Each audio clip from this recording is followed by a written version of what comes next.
म आशिष थापा। आज हामीले निशुल्क हैन नेपाल विद्यार्थी सङ्घ नेपालको क्याम्पसद्वारा सञ्चालन गरेको निशुल्क एलएलबी प्रवेश परीक्षा तयारी कक्षाको आज हामी कि 40औं दिनमा छौँ हैन। हाम्रो भौतिक र अनलाइन क्लास हामीले सञ्चालन गरेको हामीलाई 40 दिन भइसकेको आज। आज चाहिँ अब हामीले जुरिस्प्रुडेन्सको महत्त्वपूर्ण प्रश्नहरू चाहिँ अब आज हामीले छलफल गर्छौँ। विधिशास्त्रबाट कस्तो कस्तो खालको चाहिँ प्रश्न आउन सक्ला हैन, के आउला त्यो विषयमा चाहिँ आज हामी छलफल गर्छौँ। अब ढिलो नगरिकन अब मैले सुरु गर्न चाहेँ। अब हामीले विधिशास्त्र भनेको के हो, विधिशास्त्र अन्तर्गतका सम्पूर्ण विषयवस्तुहरू चाहिँ सबैलाई अब हामीले कभर गरिसकेका छौँ। विभिन्न छवटा सम्प्रदायदेखि लिएर हाम्रो सम्पूर्ण जति पनि अब राइट एन्ड ड्युटिज पर्सनदेखि लिएर विभिन्न टपिकहरू हाम्रो 5-6वटा टपिकहरू जुन विधिशास्त्रभित्र पर्छन् त्यो सबै चाहिँ हामीले चाहिँ छलफल गरिसकेका छौँ अनलाइन कक्षामा। अब आज चाहिँ अब यो महत्त्वपूर्ण प्रश्नहरू चाहिँ यो विधिशास्त्रबाट के आउलान् हैन। अब कतिजनाले प्रश्नहरू पढिसक्नु भएको छ भने अब तपाईँहरूलाई चाहिँ यो अब रिभिजन पनि हुने भयो भने अब यो अब कतिजना चाहिँ अब पढ्नु भएको छैन भने अब त्यस उहाँहरूको लागि चाहिँ के पनि हुने भयो भन्दाखेरि यो चाहिँ अब नयाँ हैन एउटा चाहिँ अब के आउला कसो आउला भन्नलाई चाहिँ अब तपाईँहरूले अब चिन्ता गर्नुपर्ने भएन। अब यो चाहिँ अब आज मैले सुरु गरेँ। अब पहिलो प्रश्न छ जुरिस्प्रुडेन्स हैन, विधिशास्त्र शब्दको अर्थ के हो भन्ने। अब विधिशास्त्र शब्दको अर्थ भनेको चाहिँ यसलाई अब हामीले धेरै कुरामा चाहिँ अब यसलाई हामीले पढ्छौँ। अब पहिलो भनेको एउटा नलेज अफ ल पनि हो हैन, दोस्रो भनेको एउटा स्किल अफ ल भन्ने पनि हुन्छ यसको अर्थ, अनि अर्को भनेको फिलोसफी अफ ल पनि भन्ने हुन्छ, अनि अर्को सी अफ ल पनि भन्ने हुन्छ। यसका विविध मिनिङहरू छन्। अब यसको अब यहाँनिर हामीले जस्तो 4वटा तपाईँहरूले अप्सन देख्न सक्नुहुन्छ। एउटा कलेक्सन अफ ल, दोस्रो इन्टरप्रिटेसन अफ ल, र तेस्रो नलेज अफ ल, र चौथो सोर्स अफ ल। अब यसको सही एन्सर चाहिँ हाम्रो नलेज अफ ल भन्ने हो, नलेज अफ ल है। यसको सही एन्सर चाहिँ नलेज अफ ल, कानुनको ज्ञान हो। अब यहाँ बिचमा अब हामीले यो प्रश्न छलफल गर्दै गर्दाखेरि कसैलाई चाहिँ अब कुनै प्रश्नमा केही डाउट भयो केही भयो भने चाहिँ तपाईँहरूले चाहिँ भन्न सक्नुहुन्छ, सोध्न सक्नुहुन्छ प्रश्न। अब यहाँ अर्को छ, who differentiated between study of law as it is and as it ought to be भन्ने छ है। कसले कानुन जस्तो छ र कस कानुन जस्तो हुनुपर्छ भने कस्तो हुनुपर्छ अध्ययनको बिच भिन्नता गरे भन्ने छ एउटा हैन। अब यो चाहिँ अब हामीले चाहिँ अब यसलाई चाहिँ अब कसरी बुझ्नुपर्ने हुन्छ भन्दाखेरि चाहिँ यहाँनिर जस्तो भएछ मैले कस्तो बनाइदिएँ। अब तपाईँहरूलाई जस्तै अब हामीले पढ्यौँ बेन्थमले चाहिँ अब 2 प्रकारको चाहिँ विधिशास्त्र हुन्छन् भनेर डिफ्रेन्सिएट गरेको छ है।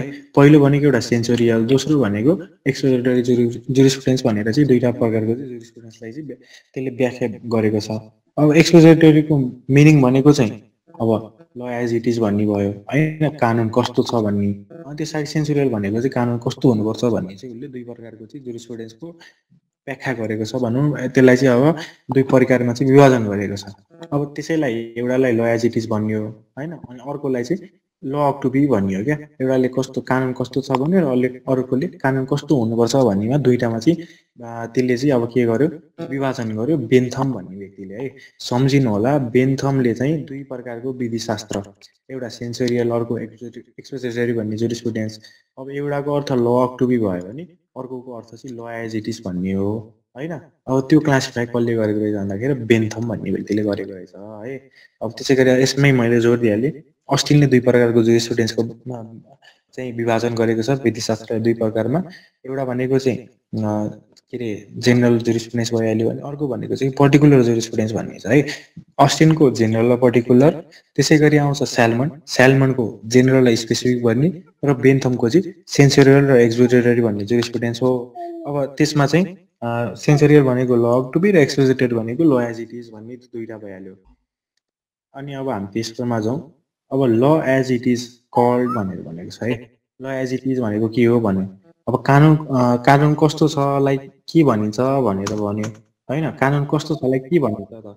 अब यसको चाहिँ अर्थ के हो भन्दाखेरि एन्सर सेन्सोरियल जुरिस्प्रुडेन्स। अहिले भर्खर मैले तपाईँलाई भने सेन्सोरियल जुरिस्प्रुडेन्स भनेको चाहिँ के अरे एक्सपोजिटरी जुरिस्प्रुडेन्स भनेको चाहिँ ल एज इट इज, र सेन्सोरियल जुरिस्प्रुडेन्स भनेको चाहिँ ल अफ टु बी भनेर मैले तपाईँले भर्खर भने। अब यसमा कानुन कस्तो छ लाई के भनिन्छ भने त्यसलाई सेन्सोरियल जुरिस्प्रुडेन्स अथवा भनौँ ल एज इट इज भनेको के हो भनेर भन्यो भने त्यो expository जुरिस्प्रुडेन्स। Law of to be अथवा भनौँ कानुन कस्तो हुनुपर्छ भनेर भन्यो भने त्यो चाहिँ सेन्सोरियल जुरिस्प्रुडेन्स है। यो दुईटा तपाईँले याद गर्नु होला। यो अब यसो प्रायः जस्तो आइराख्ने प्रश्न हो। यो वर्ष नहोला भन्न सकिँदैन।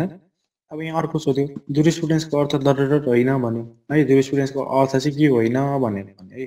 अब यसमा चाहिँ म तपाईँलाई ठ्याक्कै एउटा व्याख्या गर्ने यहाँनिर एउटा उ गरिदिएँ। जुरिस्प्रुडेन्स भन्ने शब्द है, जुरिस्प्रुडेन्स भन्ने शब्द चाहिँ जुरिस प्लस प्रुडेन्सिया, जुरिस प्लस प्रुडेन्सिया भन्ने दुईटा शब्दले चाहिँ के गरेको छ भन्दाखेरि बनेको छ। अब जुरिसको अर्थ चाहिँ कानुन भन्ने हुन्छ, त्यसरी प्रुडेन्सियाको अर्थ चाहिँ के हो भन्दाखेरि चाहिँ त्यसको नलेज अथवा स्किल अफ ल है, नलेज अथवा स्किल अफ ल भन्ने हुन्छ। अब अघि मैले भनिहालेँ जुरिस्प्रुडेन्स भनेको के हो, नलेज अफ द ल पनि हो, फिलोसफी अफ ल पनि हो। अनि अब यो चाहिँ कस्तो भन्दाखेरि जुरिस्प्रुडेन्सले चाहिँ विविध प्रिन्सिपलहरूको पनि अध्ययन गर्छ क्या। जस्तै अब हामीले नेचुरल स्कुल पढ्दाखेरि त्यहाँ प्रिन्सिपल अफ नेचुरल जस्टिसका कुरा पढ्यो होइन, प्रिन्सिपल अफ फेयर ट्रायलको कुरा पढ्यो।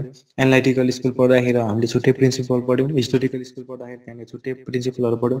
भनेको जुरिस्प्रुडेन्स विधिशास्त्र भनेको चाहिँ के हो भन्दाखेरि चाहिँ विविध प्रिन्सिपलहरू सिद्धान्तहरूको चाहिँ एउटा सङ्ग्रह पनि हो होइन विधिशास्त्र। अब हामीलाई चारवटा अप्सन दिएको छ होइन। जुरिस्प्रुडेन्स डज नट मिन अथवा भनौँ विधिशास्त्रको अर्थ चाहिँ डट होइन भनेको छ। अब यसको सही एन्सर भनेको चाहिँ प्रोसेस अफ ल मेकिङ है। विधिशास्त्रले चाहिँ प्रोसेस अफ ल मेकिङको चाहिँ कुरा गर्दैन होइन, बाँकी सबै कुरा चाहिँ गर्छ। जुरिस्प्रुडेन्सभित्र कानुन निर्माणको प्रक्रियाको बारेमा चाहिँ आउँदैन। अब यसले यो सोर्स भनेको यो होइन, कानुनको सोर्स यो हुन्छ यो त्यो हुन्छ भन्छ, तर कानुन निर्माणको प्रक्रिया चाहिँ यसले कुरा गर्दैन। अनि यसको एन्सर अब अप्सन डी भइहाल्यो, कानुन निर्माणको प्रक्रिया भन्ने। त्यहाँबाट आउँछ the subject concerning philosophy of ल। अब अहिले पनि म भनिहालेँ, अब यसको बारेमा धेरै व्याख्या गर्नु परेन होला। कानुनको दर्शनसँग सम्बन्धित विषय के हो, फिलोसफी अफ ल, नलेज अफ ल होइन, त्यसरी के अरे ल सी अफ ल, त्यस पछाडि अरू अब स्किल अफ ल, यी सबै भनेको चाहिँ विधिशास्त्र हो। अब यो तपाईँहरूले सम्झिनु होला। जुरिस्प्रुडेन्स आउने बित्तिकै नलेज अफ ल, फिलोसफी अफ ल, स्किल अफ ल होइन, अनि सी अफ ल, यी सबै कुराहरू, अनि त्यसरी अब सिस्टमेटिक एरेन्जमेन्ट अफ द ल, यी सबै कुराहरू चाहिँ विधिशास्त्र हुन् भनेर चाहिँ तपाईँले नबिर्सनु होला। अब पर्सि अब असार 3 गतेसम्म चाहिँ अब सम्झिनु होला, त्यस पछाडि बिर्से पनि केही भएन, त्यहाँबाट फेरि पढिहाल्नुहुन्छ। अब 6 नम्बरमा जाउँ। अब भनेको छ है जुरिस्प्रुडेन्सिया के हो भनेको छ। अब जुरिस्प्रुडेन्सिया भन्ने शब्द चाहिँ ल्याटिन टर्मबाट आएको है, ल्याटिन टर्मबाट आएको, तपाईँले नबिर्सनु होला। यो पनि ल्याटिन टर्म, जुरिस्प्रुडेन्सिया भनेको चाहिँ ल्याटिन टर्म हो, ल्याटिन शब्द। अब यसमा मैले अहिले पनि भनिहालेँ जुरिस, यसमा जुरिस प्लस प्रुडेन्सिया भनेर दुईवटा शब्द मिलेर बनेको छ। त्यसमा जुरिसको अर्थ भनेको ल र प्रुडेन्सियाको अर्थ चाहिँ के हो त, नलेज अथवा स्किल अफ ल भन्ने हो। अब 7 नम्बरमा जाउँ।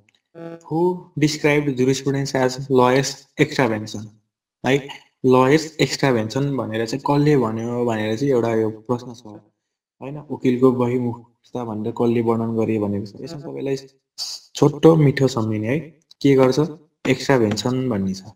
अब के गर्छ, जेसिबीले खन्छ है, जेसिबीले खन्छ, एक्स्ट्राभेट गर्छ होइन। त्यो जेसिबीले के चाहिँ अब खन्छ भन्दा ढुङ्गाहरू खन्छ भनेर तपाईँले सम्झिनु होला। त्यो ढुङ्गामा जुलिस स्टोन भन्ने सम्झिनु होला, फेरि कालो ढुङ्गा भनेर चाहिँ नसम्झिनु होला, जुलिस स्टोन भन्ने सम्झिनु होला। एक्स्ट्राभेन्सन भन्ने बित्तिकै जेसिबी सम्झिदिनु, अनि त्यहाँबाट स्टोन भन्ने बित्तिकै ढुङ्गा सम्झिनु। अब जेसिबीले के गर्छ, ढुङ्गा गर्छ, त्यसमा जुलिस स्टोन भनेर अगाडि पनि सम्झिनु होला। फेरि ब्ल्याक स्टोन, यहाँ तल ब्ल्याक स्टोन पनि छ, त्यो ब्ल्याक स्टोन चाहिँ होइन जुलिस स्टोन चाहिँ है, यो सम्झिनु होला। लयर्स एक्स्ट्राभेन्सन भनेर चाहिँ जुलिस स्टोन भन्ने व्यक्ति होइन, जुलिस स्टोन भन्ने दार्शनिकले चाहिँ त्यो भनेका थिए। अब त्यहाँबाट जाउँ 8 नम्बरमा। अब who is not known as social contract theorist है, निम्नमध्ये को सामाजिक करार सिद्धान्तकारको रूपमा परिचित छैनन् भनेर चाहिँ यहाँनिर अर्को प्रश्न आएको छ। अब यसमा चाहिँ अब के छ भन्दाखेरि सामाजिक है, सोसल कन्ट्र्याक्ट थ्योरी, सामाजिक करार सिद्धान्त, यसमा चारवटा मुख्यतः चारवटा चाहिँ के छन् दार्शनिकहरू यो भित्र पर्छ। पहिलो भनेको चाहिँ हाम्रो हुगो ग्रोटियस भन्ने हुनुहुन्छ। हुगो ग्रोटियस सम्झिनु होला, हुगो ग्रोटियस। हुगो ग्रोटियस भन्ने चाहिँ के हो भन्दाखेरि ल अफ पिस एन्ड वार भन्ने हो हैन। उहाँ चाहिँ father of law of peace and war अथवा ल अफ पिस एन्ड वार कसले सुरुवात गर्यो त्यो पनि हुगो ग्रोटियसले, र फादर अफ इन्टरनेसनल ल अन्तर्राष्ट्रिय कानुनको पिता को हो भन्दा त्यो पनि हुगो ग्रोटियस हो। अब अनि उहाँ एकजना पहिलो भइहाल्नु सोसल कन्ट्र्याक्ट थ्योरिस्टको। त्यस पछाडि दोस्रो आउनुहुन्छ थोमस हब्स है। थोमस हब्सले चाहिँ के भन्नुहुन्छ भन्दा एउटा लिबेथमको कुरा गर्नुहुन्छ है।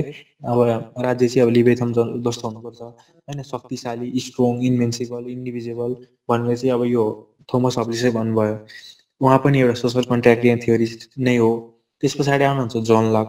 जोन लकले के भन्नुहुन्छ, राज्यले चाहिँ राज्यको एउटा मात्रै दायित्व भनेको चाहिँ नागरिकको लाइफ, लिबर्टी र प्रोपर्टी है। लाइफ, लिबर्टी, प्रोपर्टी हैन, जीवनको रक्षा, सम्पत्तिको रक्षा र स्वतन्त्रता, लिबर्टीको चाहिँ रक्षा, यो तीनटा रक्षा गर्नु चाहिँ राज्यको मुख्य दायित्व हो भनेर चाहिँ यो जोन लक भन्ने व्यक्तिले चाहिँ सामाजिक करार सिद्धान्त अथवा सोसल कन्ट्र्याक्ट थ्योरी अन्तर्गत चाहिँ भन्नुहुन्छ। त्यस पछाडि जीन ज्याक रुसो भन्नुहुन्छ। जीन ज्याक रुसोले चाहिँ त्यहाँनिर जेनरल रुलको कमन कुरा गर्नुहुन्छ हैन। जेनरल रुलको अर्थ कस्तो भन्दाखेरि चाहिँ अब शासक चाहिँ जेनरल रुलको मार्फत चाहिँ अब चुज हुनुपर्छ। शासकलाई अब यतिकै चाहिँ अब यो व्यक्ति चाहिँ हाम्रो शासक भनेको चुज एकजनाले गरेर हुँदैन, त्यसलाई चाहिँ अब सबैभन्दा बढी व्यक्तिहरूले चुज गर्यो भने चाहिँ त्यो मात्रै शासक हुन्छ भनेको उहाँले एउटा भोटिङको कन्सेप्ट चाहिँ लिएर आउनुभयो। अर्को भनेको उहाँले चाहिँ संसदीय शासन प्रणालीको पनि उहाँले कुरा गर्नुहुन्छ, पार्लियामेन्टरी फर्म अफ गभर्नमेन्ट्सको पनि कुरा गर्नुहुन्छ। अब यसमा सोसल कन्ट्र्याक्ट थ्योरिस्ट अथवा भनौँ सामाजिक करार सिद्धान्तकार चाहिँ को रहेछन् भन्दा एउटा हुगो ग्रोटियस, त्यसपछि दोस्रोमा थोमस हब्स, तेस्रोमा जीन ज्याक हैन, जीन लक के अरे जोन लक, त्यसपछि चौथोमा जीन ज्याक्वेस रुसो है। Rousseau, Hugo Grotius, Thomas Hobbes, John Locke र रुसो गरेर हामीसँग 4 जना सोसल कन्ट्र्याक्ट थ्योरिस्ट हुनुहुन्छ है। सम्झिनु होला, 4 जना Hugo Grotius, John Locke, Thomas Hobbes र जीन ज्याक रुसो, यो 4 वटा चाहिँ के हुनु भन्दाखेरि सोसल कन्ट्र्याक्ट थ्योरिस्ट हुन्। अब यसमा यो जेएस मिल भन्ने व्यक्ति चाहिँ के हो भन्दाखेरि चाहिँ सोसल कन्ट्र्याक्ट थ्योरिस्ट होइन। अब तपाईले 4 वटा नाम चाहिँ नबिर्सिनु होला, Jean Jacques Rousseau, John Locke, Thomas Hobbes र हुगो ग्रोटियस, यो 4 जना चाहिँ सोसल कन्ट्र्याक्ट थ्योरिस्टको का चाहिँ सिद्धान्तकार हुन् हैन। अब यिनीहरू चाहिँ प्राकृतिक सम्प्रदायका पनि दार्शनिकहरू हुन्, त्यो पनि नबिर्सिनु होला। अब अर्को प्रश्नमा जाउँ, एनालाइटिकल स्कुल अफ ल डिल्स विथ भनेको छ विश्लेषणात्मक कानुन विद्यालय केसँग सम्बन्धित छ भनेर भनेको छ है। अब यसमा हाउ ल डेभलप भन्ने छ हैन, कानुन कसरी विकास हुन्छ भयो, कानुन के हो, कानुन कस्तो हुनुपर्छ, कानुन कसले बनाउँछ। अब म यसमा तपाईलाई हल्का एक्सप्लेनेसन दिए। अब एउटा कस्तो छ भन्दाखेरि नेचुरल स्कुल, प्राकृतिक सम्प्रदायले चाहिँ के भन्छ भन्दाखेरि कानुन यस्तो भइदियो हुन्थ्यो, त्यस्तो भइदियो हुन्थ्यो भनेर चाहिँ के भन्छ भन्दाखेरि प्राकृतिक सम्प्रदायले भन्छ। तर विश्लेषणात्मक कानुनी सम्प्रदाय अथवा भनौँ एनालाइटिकल स्कुल अफ लले चाहिँ के भन्छ भन्दाखेरि चाहिँ कानुन भनेको चाहिँ कस्तो हुनुपर्छ भनेर चाहिँ उसले भन्छ क्या। कानुन चाहिँ यस्तो हुनुपर्छ भनेर उसले भन्दैन क्या। कानुन यस्तो हो, कानुनलाई यसरी नै अध्ययन गर्नुपर्छ, जस्तो छ कानुन त्यस्तै अध्ययन गर, जस्तो छ कानुन त्यस्तै इन्टरप्रेट गर, जस्तो छ कानुन त्यस्तै व्याख्या विश्लेषण गर हैन, क्रिटिसाइज गर भनेर चाहिँ यो एनालाइटिकल स्कुलले भन्छ है। यसमा म तपाईलाई दुईटा शब्दले चाहिँ तपाईलाई उयो गर्दिए। एउटा भनेको एनालाइटिक, नेचुरल स्कुल आउने बित्तिकै नेचुरल आउने बित्तिकै चाहिँ के सम्झिनु भन्दाखेरि चाहिँ ल अफ टु बी भनेको कानुन यस्तो भइदियो हुन्थ्यो उस्तो भइदियो भन्ने हो। अब एनालाइटिकल स्कुल भन्ने बित्तिकै के सम्झिनु भन्दाखेरि वाट ल इज अथवा ल एज इट इज है, यो दुईटा चाहिँ तपाईले नबिर्सिनु होला। वाट ल इज अथवा ल एज इट इज, जस्तो छ कानुन त्यस्तै अध्ययन गर भनेर चाहिँ एनालाइटिकल स्कुलले अथवा विश्लेषणात्मक कानुनी विद्यालयले भन्छ। अनि त्यस पछाडि नेचुरल स्कुलले चाहिँ कानुन यस्तो भइदियो हुन्थ्यो उस्तो भइदियो हुन्थ्यो भन्छ। अर्थात् ल अफ टु बी भन्ने चाहिँ नेचुरल स्कुलले फोकस गर्ने हो। अब यसको सही आन्सर के रहेछ भन्दाखेरि वाट ल इज अथवा कानुन के हो।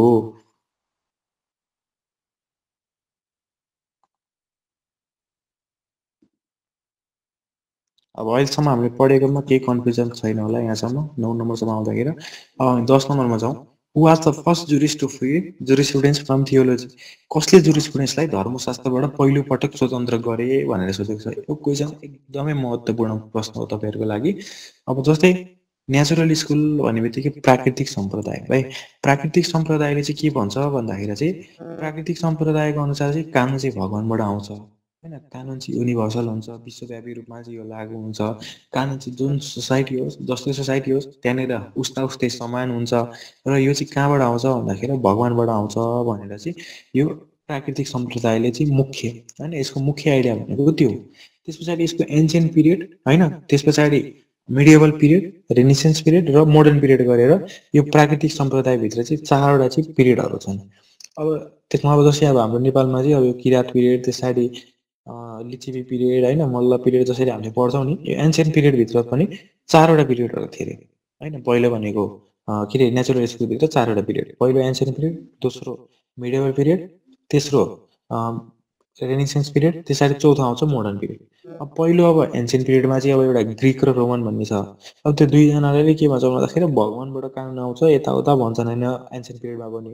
अब मिडल पिरियडमा त झन् अब यो फिलोसफरहरूले, दार्शनिकहरूले चाहिँ चर्चको कानुन होइन, चर्चको कानुन चाहिँ राज्यभन्दा माथि हुनुपर्छ, राज्यको कानुन चाहिँ चर्चको कानुनभन्दा माथि हुन सक्दैन। र पोप होइन, जुन यो पादरीहरू हुन्छन् नि, तिनीहरू चाहिँ अब यो जिजस क्राइस्ट अथवा भगवानका चाहिँ दूतहरू हुन्, तिनीहरूले जे भन्यो त्यो नै कानुन हो भनेर चाहिँ भन्छन् मिडिएभल पिरियडमा गइसके पछाडि। तर रेनेसेन्स पिरियडमा गइसके पछाडि चाहिँ एउटा सोसल कन्ट्र्याक्ट थ्योरी इमर्ज हुन्छ। र अघि हामीले जुन भन्यौँ हुगो ग्रोटियस, थोमस हब्स होइन, जोन लक, त्यसरी रुसो, यी 4वटा सोसल कन्ट्र्याक्ट थ्योरीका फिलोसफरहरू थिए र यिनीहरू चाहिँ रेनेसेन्स पिरियडका, नेचुरल स्कुलको रेनेसेन्स पिरियडका फिलोसफर पनि हुन्। अब यहाँनिर हुगो ग्रोटियस चाहिँ अब पहिलो होइन, रेनेसेन्स पिरियडको पहिलो चाहिँ फिलोसफर दार्शनिक चाहिँ हुगो ग्रोटियस हो। अब हुगो ग्रोटियसले चाहिँ के गरे भन्दाखेरि चाहिँ कानुनको अवधारणा चाहिँ फरक दृष्टिकोणबाट चाहिँ उनले विकास गर्न लाग्यो। एउटा भनेको ल अफ पिस एन्ड वार भनेको शान्ति सुरक्षाको अथवा भनौँ चाहिँ युद्धको कानुनको बारेमा उनले कुरा गरे। र दोस्रो भनेको चाहिँ उनले के कुरा गरे भन्दा अन्तर्राष्ट्रिय कानुनको पनि कुरा गरे। भनेको जुन हिजोको दिनमा अथवा मिडिएभल पिरियडमा र एन्सियन्ट पिरियडमा चाहिँ कानुन चाहिँ भगवानबाट आउँछ होइन, भगवानले बनाएको कानुन नै कानुन हो होइन, पादरीहरू चाहिँ अब भगवानका दूतहरू उनीहरूले भनेकै कानुन हो भन्ने जुन अवधारणा थियो, त्योबाट चाहिँ हुगो ग्रोटियस भन्ने व्यक्तिले चाहिँ फरक दृष्टिकोण बनाए होइन। भनेको भगवानबाट नै कानुन आउँदैन, कानुन भनेको अरूहरू पनि हुनसक्छ भनेर उनले चाहिँ अन्तर्राष्ट्रिय कानुन र ल अफ पिस एन्ड वार, युद्ध र शान्तिको कानुन पनि उनले चाहिँ उनको त्यो फरक दुईटा अवधारणाहरू लिएर आए। र त्यो सँगसँगै उनले के गरे भन्दाखेरि चाहिँ जुरिस्प्रुडेन्सलाई धर्मशास्त्रबाट पहिलोपटक चाहिँ स्वतन्त्र गरे है। यसको एन्सर के रहेछ भन्दाखेरि हुगो ग्रोटियस रहेछ। अब यसमा चाहिँ हुगो ग्रोटियस भन्ने एन्सर छैन। अब मैले यहाँनिर ठ्याक्क हुगो ग्रोटियस भन्ने अप्सन थपिदिएँ। हुगो ग्रोटियस भन्ने यहाँनिर अप्सन थपिदिएँ। अब यसको एन्सर के हो भन्दाखेरि हुगो ग्रोटियस हो है, हुगो ग्रोटियस हो यसको अर्थ।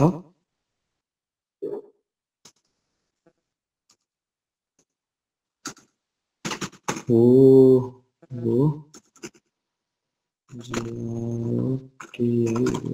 ग्रोटियस यसको सही एन्सर हुगो ग्रोटियस है। अब तपाईँले सम्झिनु होला, प्राकृतिक कानुनलाई अथवा भनौँ विधिशास्त्रलाई पहिलोपल्ट धर्मबाट चाहिँ स्वतन्त्र गर्ने अथवा धर्मनिरपेक्ष बनाउने दार्शनिक को हो भनेर सोध्यो भने त्यसमा हुगो ग्रोटियस हो, नबिर्सिनु होला है, हुगो ग्रोटियस। अनि आउँछ पोजिटिभ ल इज सेड बाई, सकारात्मक कानुन कसले बनाउँछ भनेर भन्छ। अब यसमा तपाईँले नबिर्सिनु होला, law is the command of sovereign backed by the threat of sanction है, law is the command of sovereign backed by the threat of sanction.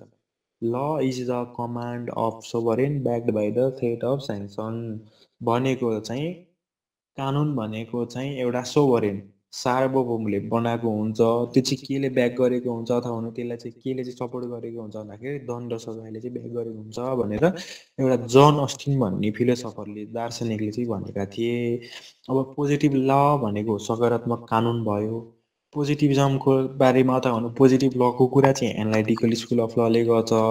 भनेको चाहिँ एउटा कुनै पोलिटिकल सुपेरियरले अथवा पोलिटिकल सोभरेनले चाहिँ सकारात्मक कानुन बनाउँछ भनेर चाहिँ त्यो एनालाइटिकल स्कुल अफ लले चाहिँ के भन्छ भन्दाखेरि चाहिँ व्याख्या विश्लेषण गर्छ। एनालाइटिकल स्कुल अफ लका फरक नामहरू पनि छन्। त्यसमा एउटा नाम भनेको पोजिटिभ स्कुल अफ ल भइहाल्यो, अर्को भनेको अस्टिनियन स्कुल अफ ल, तेस्रो भनेको यो हाम्रो इङ्ग्लिस स्कुल अफ ल होइन, यी सबै चाहिँ के हो भन्दाखेरि एनालाइटिकल स्कुल अफ लका नाम हुन् र एनालाइटिकल स्कुल अफ लको आधारमा चाहिँ कानुन केबाट बनिरहेछ उनीहरूको विचारमा चाहिँ भन्दाखेरि चाहिँ राजनीतिक उच्च अधिकारी अथवा पोलिटिकल सुपेरियर्स अथवा भन्नु सोभरेनबाट चाहिँ सकारात्मक कानुन बन्छ भनेर विश्लेषणात्मक कानुनी सम्प्रदायले चाहिँ भन्छ। अब 12 नम्बरमा जाउँ, jus civile jus gentium and jus naturale are concern with भनेर भनेको छ है। जस्ट सिभिले जस्ट सिम्टम र जस्ट नेचुरली कुन दर्शनसँग सम्बन्धित छन् भनेर भनौँ। अब अहिले नै मैले भनेको थिएँ यो प्राकृतिक सम्प्रदायभित्र 4वटा चाहिँ पिरियडहरू छन्। त्यो पहिलो पिरियड भनेको एन्सियन्ट पिरियड हो। एन्सियन्ट पिरियडभित्रमा चाहिँ 2 भागमा विभाजन गरेको छ। एउटा भनेको त्यसमा ग्रिक दार्शनिकहरूले आफ्नो कुरा स्क्रिन देखिन सर, देखिरह होला, त्यहाँ नेट स्लो भएर होला, अरूकोमा देखाएको छैन? देखिया छ हाम्रोमा, नेट स्लो भयो होला हजुरको। ल मैले कन्टिन्यू गरेँ है। अब त्यो नेचुरल स्कुलभित्र चाहिँ 2वटा चाहिँ दार्शनिकहरू, 2 प्रकारका दार्शनिकहरू छन्। एउटा भनेको चाहिँ ग्रिक दार्शनिकहरू र अर्को भनेको रोमन दार्शनिकहरू। अब यसमा ग्रिक पिरियड चाहिँ अगाडि आउँछ, त्यस पछाडि रोमन पिरियड भन्ने आउँछ। अब ग्रिक पिरियडमा अब त्यसमा खासै केही भएन। त्यसरी रोमन पिरियडमा गइसके पछाडि एउटा जेनो र सिसेरो भन्ने 2टा दार्शनिकहरू छन्। अब त्यहाँ जेनो भन्ने फिलोसफर अथवा दार्शनिकको चाहिँ यो प्राकृतिक सम्प्रदायसँगको उसको विचारधाराबाट प्रभावित भएर चाहिँ रोमन होइन, रोममा चाहिँ के भयो भन्दा रोम सरकारले अथवा रोम राज्यले चाहिँ कानुनलाई चाहिँ 3 प्रकारमा चाहिँ विभाजन गर्यो। एउटा भनेको जस्ट सिभिले, अर्को भनेको जस्ट सेन्टम र अर्को भनेको जस्ट नेचुरली। अब यसमा तपाईँहरूले सम्झिनु होला जस्ट सिभिले है। जस्ट सिभिले भनेको चाहिँ कस्तो खालको कानुन हो भन्दाखेरि चाहिँ जस्ट सिभिले भनेको चाहिँ यो चाहिँ त्यति बेला तत्कालीन रोमन राज्य है, तत्कालीन रोमन राज्यको नागरिकहरूलाई मात्रै लागू हुने कानुन चाहिँ के हो भन्दाखेरि चाहिँ यो जस्ट सिभिले भन्ने हो। अनि त्यस पछाडि आउँछ जस्ट सेन्टम। अब जस्ट सेन्टम भन्ने बित्तिकै चाहिँ कस्तो खालको कानुन हो भन्दाखेरि चाहिँ अब जस्तै नेपालमा चाहिँ अब नेपालको नागरिकहरूलाई चाहिँ संविधान लागू हुने भयो होइन। तर नेपालमा चाहिँ बाहिर विदेशीहरू चाहिँ आएर अपराध गरे भने उनीहरूलाई पनि लाग्ने कानुनहरू त छ नि त होइन। जस्तै चार्ल्स चौराज, उसले नेपालमा आएर पनि ऊ विदेशी नागरिक थियो। नेपालमा आएर उसले 2-3 जना महिलाहरूको हत्या गर्यो, तर पनि उसलाई के भयो, कानुनको अन्तर्गतमा चाहिँ उसलाई नेपालको अदालतले चाहिँ के गरिदियो, सजाय दिदियो। भनेको अन्तर्राष्ट्रिय नागरिकहरूलाई पनि कुनै अर्को राज्यमा जाँदाखेरि लाग्ने कानुनहरू हुँदो रहेछ नि त। हो, त्यति बेला रोमन राज्यमा चाहिँ विदेशी नागरिकहरू जो पनि रोमन राज्यमा जान्थे तिनीहरूलाई लागू हुने कानुनलाई चाहिँ जस्ट सेन्टम भन्थ्यो है। जस्ट सिभिले भन्ने बित्तिकै रोमन नागरिकलाई लाग्ने कानुन भयो र जस्ट सेन्टम भनेको चाहिँ रोमन नागरिक बाहेक बाहिर अन्य होइन, अन्य राज्यहरूलाई लागू हुने कानुनलाई चाहिँ के भनिरहेछ भन्दाखेरि जस्ट सेन्टम। मानव अब नेपालको नागरिक चाहिँ रोममा गयो भने उसलाई लाग्ने कानुनको नाम के भनिरहेछ भन्दाखेरि जस्ट सेन्टम भनिरहेछ है। अब यो फर्स्ट इन्टरनेसनल ल भन्यो होइन, पहिलो अन्तर्राष्ट्रिय कानुन कुन हो भनेर पनि सोध्यो भने त्यसको नाम जस्ट सेन्टम हो भनेर चाहिँ नबिर्सिनु होला। अनि आउँछ जस्ट नेचुरली। अब जस्ट नेचुरली भनेको चाहिँ अर्को कानुन हो होइन। रोम सरकारमा, रोम फिलोसफीमा चाहिँ 3 प्रकारको कानुनमध्ये अर्को जस्ट नेचुरली पनि हो। अब जस्ट नेचुरलीको चाहिँ अर्थ के हो भन्दाखेरि चाहिँ यो चाहिँ प्राकृतिक कानुनसँगसम्म चाहिँ आधारित एउटा कानुन हो र यसलाई चाहिँ जस्ट सिभिले र जस्ट सेन्टमको चाहिँ युनियन होइन, मिक्स होइन, मिलावट पनि भनेर भनिन्छ जस्ट नेचुरललाई। अब सामान्य भाषामा तपाईँहरूले सम्झिनु पर्दाखेरि नेचुरल प्रिन्सिपल अथवा भनौँ नेचुरल थ्योरी होइन, प्राकृतिक थ्योरीको दर्शनको आधारमा चाहिँ बनेको कानुन चाहिँ के हो भन्दाखेरि जस्ट नेचुरली हो भन्ने सम्झिनु होला। जस्ट सिभिले रोमन नागरिकलाई मात्रै लागू हुने कानुन, जस्ट सेन्टम भनेको रोमन राज्यमा जाने विदेशी नागरिकहरूलाई लागू हुने कानुन र पहिलो अन्तर्राष्ट्रिय कानुन भनेको पनि जस्ट सेन्टमै हो। र जस्ट नेचुरली भनेको यो जस्ट सिभिले र जस्ट सेन्टमको चाहिँ एउटा मिक्स युनियन र यो केमा आधारित हुन्थ्यो भन्दाखेरि चाहिँ नेचुरल थ्योरीमा है, प्राकृतिक दर्शनमा चाहिँ आधारित हुन्थ्यो। अब यो जस्ट सिभिले, जस्ट सेन्टम र जस्ट नेचुरली कुन दर्शनसँग सम्बन्धित छन् भन्दा यो रोमन दर्शनसँग सम्बन्धित छन् भनेर पनि नबिर्सिनु होला। अब त्यसरी अर्को प्रश्नमा जाउँ। रोममा है, रोममा जस्ट सेन्टमले के जनाउँछ मैले भर्खर भनिहालेँ। अब यो चाहिँ अब अन्तर्राष्ट्रिय नागरिकहरू जो चाहिँ अब रोममा जान्छन् तिनीहरूलाई चाहिँ लाग्ने कानुन रहेछ भनेको यो चाहिँ एउटा व्यक्तिलाई मात्रै लाग्ने होइन, यो एज अ होल धेरै व्यक्तिमा लाग्ने कानुन रहेछ। अब यो के हो भन्दाखेरि एउटा सार्वजनिक कानुन हो है, पब्लिक ल हो। अब यता जस सिभिली भन्ने पनि कस्तो कानुन हो भनेर तपाईँलाई आयो भने त्यो पनि पब्लिक ल हो है। अब यो चाहिँ अब तपाईँहरूलाई कहाँबाट आयो भन्दाखेरि यो प्रश्न अब तपाईँहरूलाई अब नेचुरल स्कुलबाट आयो कि अब काइन्ड्स अफ लबाट आयो होइन, किनभने विधिशास्त्रभित्र अब विभिन्न सम्प्रदायहरू पनि पर्छन् र यो अब हाम्रो काइन्ड्स अफ ल भन्ने पनि शीर्षक पर्छ। अब यो चाहिँ दुइटैको मिक्सबाट चाहिँ यो प्रश्न आइदियो। अब जसेन्टम भन्ने बित्तिकै अब स्कुल अफ लभित्रबाट पनि पऱ्यो र अर्को भनेको काइन्ड्स अफ लबाट पनि आइदियो है। अब 14 नम्बरमा जाउँ। Who was not in favour of codification of law भन्ने छ है यो प्रश्न। निम्नमध्ये को कानुनको संहिताकरणको पक्षमा थिएनन् भन्ने यो प्रश्न छ। अब यसमा मैले तपाईँलाई हल्का व्याख्या गरेँ। अब एउटा हाम्रो प्राकृतिक सम्प्रदाय भयो, अर्को विश्लेषणात्मक सम्प्रदाय भयो र तेस्रोमा आएर हाम्रो ऐतिहासिक सम्प्रदाय है, ऐतिहासिक विद्यालय हिस्टोरिकल स्कुल अफ ल भन्ने यो अर्को सम्प्रदाय छ। अब यो ऐतिहासिक सम्प्रदायभित्र मुख्य दुई दार्शनिकहरू छन्, एउटा भनेको स्याबिग्नी र अर्को भनेको चाहिँ सर हेनरी मेन। दुईजना चाहिँ मुख्य फिलोसफरहरू। अब स्याबिग्नीले चाहिँ के भन्छन् भन्दाखेरि चाहिँ कानुन भन्ने कुरा चाहिँ समाजमा भेटिन्छ, यो चाहिँ बन्दैन भन्नुहुन्छ क्या।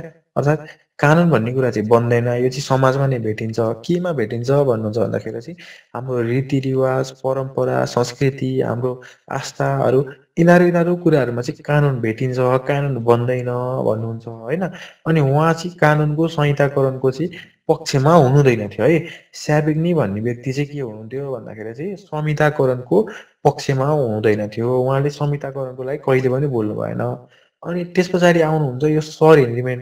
अब सर हेनरी मेन भन्ने बित्तिकै अब जति पनि तपाईँहरूलाई प्रश्न आउला who was in favour of codification of law अथवा भनौँ निम्नमध्ये को चाहिँ कानुनको संहिताकरणको पक्षमा थियो भनेर आयो अरे। अब त्यहाँनिर तपाईँहरूलाई चाहिँ अब जस्तै एनालाइटिकल स्कुल अथवा विश्लेषणात्मक सम्प्रदायको चाहिँ दार्शनिकहरू चाहिँ त्यहाँनिर चाहिँ तपाईँहरूलाई तिनवटा अप्सन दियो। अनि तल चौथो अप्सनमा चाहिँ अल अफ द अब आइदियो भने फेरि अब यो विश्लेषणात्मक सम्प्रदायको चाहिँ फेरि सम्पूर्ण दार्शनिकहरू चाहिँ यो कोडिफिकेसनको अथवा संहिताकरणको पक्षमा थिए है। त्यो पनि सम्झिनु होला। अब कन्टिन्यू गरेँ मैले। अनि अब मैले ऐतिहासिक सम्प्रदायभित्र दुईवटा फिलोसफर भने एउटा स्याबिग्नी अनि अर्को सर हेनरी मेन। अब सर हेनरी मेनले चाहिँ के भन्नुहुन्छ भन्दाखेरि चाहिँ कानुन चाहिँ चारवटा है, चारवटा चाहिँ चरणमा विकास भयो भन्नुहुन्छ। पहिलो भनेको चाहिँ राजाले जे भन्यो त्यो कानुन बन्यो भनेर चाहिँ यो सर हेनरी मेनले भन्नुहुन्छ। उहाँको अनुसार पहिलो स्टेज भनेको चाहिँ राजाले जे भन्यो त्यो नै कानुन थियो अरे होइन पहिला। त्यस पछाडि दोस्रोमा के आयो अरे भन्दाखेरि चाहिँ जस्तै अब त्यो राजाले चाहिँ हिजोको दिनमा एउटा कुरा भनेको थिए, अब त्यो कानुन भयो होइन। अब त्यही कुरा चाहिँ राजाले भनेको कुरा पालना हुँदै जाँदाखेरि पुस्ता हस्तान्तरण हुँदै जाँदा त्यो कुरा चाहिँ त्यो केमा चाहिँ परिणत भयो अरे भन्दाखेरि चाहिँ प्रथामा परिणत भयो अरे, कस्टमरी लमा परिणत भयो अरे। उदाहरणको लागि चाहिँ अब हिजो नेपाली समाजमा चाहिँ कुनै एउटा राजाले चाहिँ पेसाको आधारमा चाहिँ मान्छेहरूको चाहिँ अब विभिन्न चाहिँ जात चाहिँ विभाजन गरेको थियो अरे है। वैश्य, शूद्र, ब्राह्मण, क्षेत्री होइन, यो चारवटा जातमा विभाजन गरेको थियो अरे। अब त्यो बिस्तारै पुस्ता हस्तान्तरण हुँदै जाँदा होइन, एउटा पुस्ताबाट अर्को पुस्तालाई चाहिँ बुझाइमा गलत हुँदै जाँदाखेरि त्यो चाहिँ अब हाम्रोमा जात प्रथा होइन, जातीय प्रथाको रूपमा चाहिँ स्थापित भयो है। अब हिजोको दिनमा चाहिँ अब राजाले जातको आधारमा के अरे पेसाको आधारमा चाहिँ जात विभाजन गरिदिएका थिए। तर अब बिस्तारै पुस्ता हस्तान्तरण हुँदै जाँदाखेरि चाहिँ अब हाम्रो वैश्यले चाहिँ अब ब्राह्मणलाई छुन नहुने, क्षेत्रीले छुन नहुने होइन, यस्ता यस्ता अब गलत प्रथाको चाहिँ अब स्थापना भयो। अब होइन स्याबिग्नी के अरे सर हेनरी मेनले भनेको पनि त्यही पहिला राजाले जे भन्यो त्यो कानुन थियो अरे। अनि दोस्रो चरणमा गइसके पछाडि त्यही राजाले भनेका कुराहरू चाहिँ प्रथामा परिणत भयो अरे। चाहे त्यो राम्रो होस् अथवा नराम्रो होस् त्यो प्रथामा परिणत भयो अरे दोस्रो चरणमा। अब त्यसरी तेस्रोमा गइसके पछाडि चाहिँ यो पुजारीहरू त्यहाँबाट पादरीहरूले चाहिँ हामी नै जान्ने हौ, हामीले वेद पढेका छौँ, हामीले बाइबल पढेका छौँ होइन, हामीले कुरान पढेका छौँ, हामी नै सर्वज्ञानी हौँ, हामीले भनेकै कानुन हो भनेर चाहिँ उनीहरूले चाहिँ सबै कानुन नै उनीहरूले भनेको आधारमा चाहिँ बनाउन थाले अरे। तेस्रो चरणमा आइसकेको छ। अनि चौथो चरण आउँछ संहिताकरणको है। चौथो चरणमा गइसके पछाडि चाहिँ संहिताकरण भयो अरे है। अब जस्तै जयस्थिति मल्लले चाहिँ जुन हाम्रो न्यायशास्त्र बनाएको थिए होइन, त्यो चाहिँ एउटा उदाहरणको रूपमा भयो कोडिफिकेसन। चौथो स्टेजमा चाहिँ कोडिफिकेसन भयो भनेको सर हेनरी मेन पनि के थियो भन्दा कोडिफिकेसन अथवा भनौँ कानुनको संहिताकरणको पक्षमा थिए है। अब मैले भने सर हेनरी मेनले चारवटा चाहिँ चरणमा कानुनको विकास भयो भने पहिलो भनेको चाहिँ राजाले जे भन्यो त्यो कानुन, दोस्रोमा त्यो राजाले भनेको कुरा क्रिस्टलाइज हुँदै चाहिँ प्रथामा कस्टमरी लमा चाहिँ परिणत भयो अरे, तेस्रोमा पादरीहरू पुजारीहरूले जे भन्यो त्यो नै कानुन हो, हामी सर्वज्ञानी भनेर कानुन चाहिँ आफ्नो अनुसार बनाउन थाले रे। चौथोमा गएर चाहिँ चौथो चरणमा गएर त्यो चाहिँ विविध कुराहरू चाहे त्यो प्रथा होस् अथवा भनौँ कुनै रुलरले बनाएको कानुन चाहिँ त्यो संहिताकरण भयो अरे भनेर चाहिँ सर हेनिमेनले भन्नुहुन्छ है। यो नसम्झिनु होला। अब यसको कन्क्लुजनमा संहिताकरणको पक्षमा स्याबिग्नी थिएनन् र स्याबिग्नी ऐतिहासिक सम्प्रदायका दार्शनिक हुन् र सर हेनिमेन पनि ऐतिहासिक सम्प्रदायकै दार्शनिक भए पनि उहाँ चाहिँ संहिताकरणको चाहिँ केमा थिए भन्दा फिलोसफरमा थिए भनेर है। अब अर्को प्रश्न, प्राकृतिक कानुनको सोचले नैतिकता, राजनीतिक र कानुनी क्षेत्रमा कहिलेदेखि व्यापक भूमिका खेलेको छ भनेर भन्यो है। Natural law thinking has occupied a pervasive role in realm of ethics, politics and law from the time. अब यसको अर्थ प्राकृतिक सम्प्रदायले नैतिकता, राजनीतिक र कानुनी क्षेत्रमा कहिलेदेखि व्यापक भूमिका खेलेको छ भनेको। अब यसको चाहिँ अर्थ यसको चाहिँ कहाँबाट हो भन्दाखेरि चाहिँ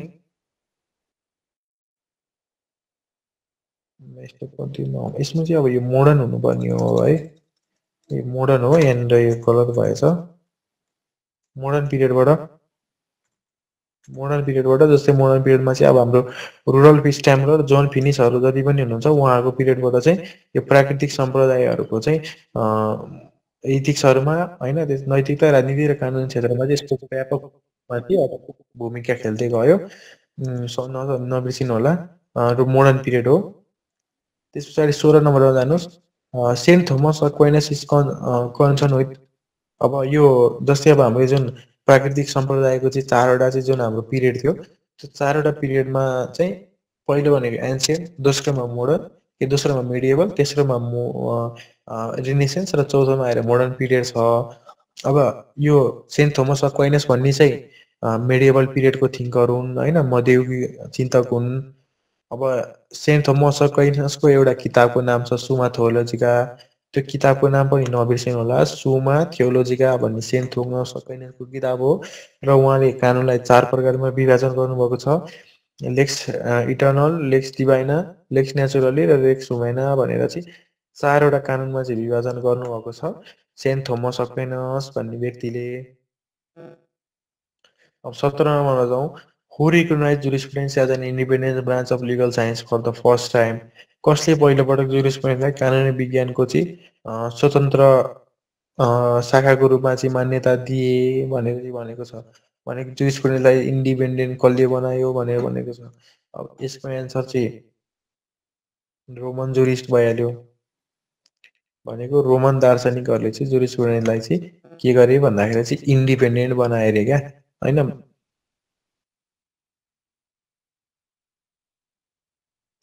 रोमन न्यायविदहरू अथवा भनौँ रोमन जुरिस्ट, रोमन दार्शनिकहरूले चाहिँ जुरिस्प्रुडेन्सलाई के गरे, स्वतन्त्र शाखा दिए। त्यहाँबाट